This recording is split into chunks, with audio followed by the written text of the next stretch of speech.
الضغط اللي تحمله المصريين خلال ال4 سنين، واللي زاد يمكن في السنة الأخرانية أكتر، والأسعار زادت أكتر. طب هل أنا بقول الكلام دوت عشان يعني أطيب الخواطر أو يعني كلام بقوله للناس في مصر عشان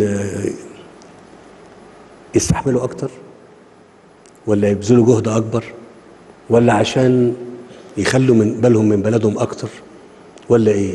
أقدر أقول لكم بصراحة كل حاجة.